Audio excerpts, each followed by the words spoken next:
Welcome to Rant Therapy. Because sometimes you just need to get it off your chest so you can move on with your life. It's a podcast short powered by the co-hosts of the Happy Eating Podcast.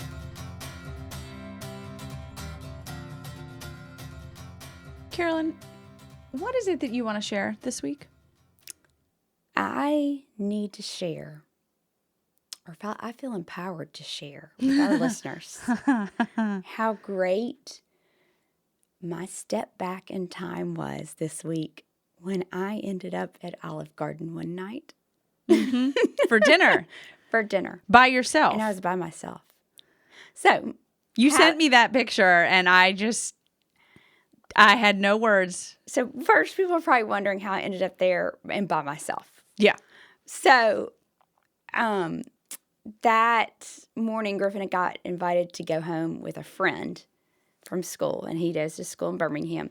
And then he and the friend were going to the friend's church and having dinner. And so basically, I didn't have to pick him up from the church in Hoover until 7:30 that night. So I had some time to kill in the afternoon, late afternoon and evening. So let me just say, I really didn't feel good, as you can probably tell from my voice, my sexy ragweed voice. And so I didn't feel good, and I had to go by Acura, the dealership, to deal with some stuff with my car. And I'd been putting it off for months just because I didn't want to deal with it. So about 4 o'clock, I went there, listened to all that stuff, dealt with it, listened to all the shale spills. I hate that kind of stuff. Yes. And really, it was like why he's sitting there, the salesman's sitting there talking to me. I'm just sitting here thinking, I really don't feel good. So anyway, got out of there about 5:45, right before they closed. And I was like, okay, where do I go for dinner? And so, I was in the Hoover area, and there's several kind of nicer places, I could go. And I was like, I really don't feel that good to spend like $40 on a nice dinner and a glass of wine or something. Yeah. Yeah. And I really wanted some like comfort food just because I wasn't feeling good. And soup sounded good. And so I was driving and I see Olive Garden up ahead, and I was like, that's it. What if I did that? Like, it was almost like, what if I actually went there? And then I was like, Carolyn, why the hell not? So I went in, sat by myself. Let me tell you, nothing has changed. Nothing has changed. And this is the thing I feel I need to tell people about.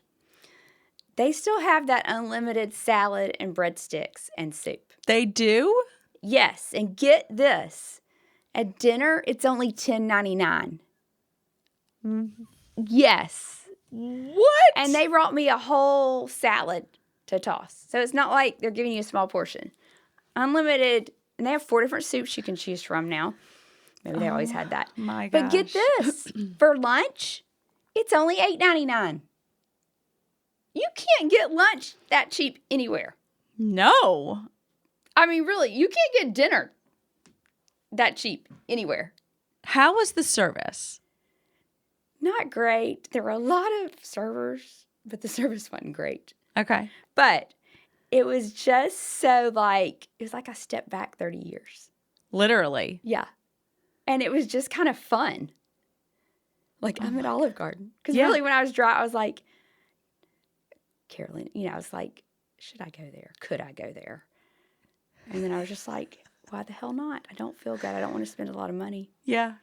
Yeah. I just love how you chose Olive Garden. Like, it not was like the most Panera or it was Chipotle. Just the perfect meshing of factors. I didn't feel good. I wanted comfort food.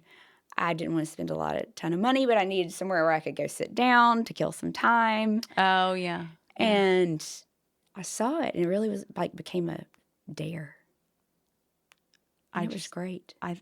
When you sent me the picture, I saw the breadsticks and I saw the little insignia, the little logo on the olives etched into the wine glass, and I was like, oh my gosh, I think she's at Olive Garden. The only thing I don't recommend is the wine. Yeah, don't go with the wine. I would expect Olive Garden to have a larger selection, but I don't. Yeah, wasn't good. No, but if anybody needs this is a tip from another friend. If anybody ever needs a place to escape, like on the lunch hour and go have a drink, Yeah. Olive Garden. Or at least in Tuscaloosa. My friend does it. There's 2 friends that do it in Tuscaloosa. Yeah. And they're pretty big. They have pretty big roles. They're pretty important. Yeah. And they have discovered you can go to Olive Garden and you will not see a single person you know, and you can have a drink. No one will know. Isn't that brilliant? That is brilliant. I know. That is absolutely brilliant. Yeah. You just don't get the wine. Yeah, exactly. Get something else. Well, Yo, I didn't even $8.99. know that we $8.99. still had an Olive Garden here in We're going to Birmingham. go. You and me are going to go. Oh, we're going to go. We're gonna go. I now I want to go. Yeah. I might have to try the wine. Maybe I need to try a different one. Yeah. Maybe we'll do a tasting. Oh, yes. A wine tasting at Olive Garden. Yes. Okay, so I just felt the need to share. It was such a nostalgic, fun step back. And then $10.99 for dinner, $8.99 for lunch. You can't. You really beat can't that. beat that. You can't. You cannot. I mean, you can't even go to McDonald's or Chick-fil-A or any of those places for that. People go now before they up their prices. I think we need to end on that note. Okay. The opinions, beliefs, and viewpoints expressed by the hosts of this podcast do not necessarily reflect the opinions, beliefs, and viewpoints of anyone anywhere else. This is meant for entertainment purposes only.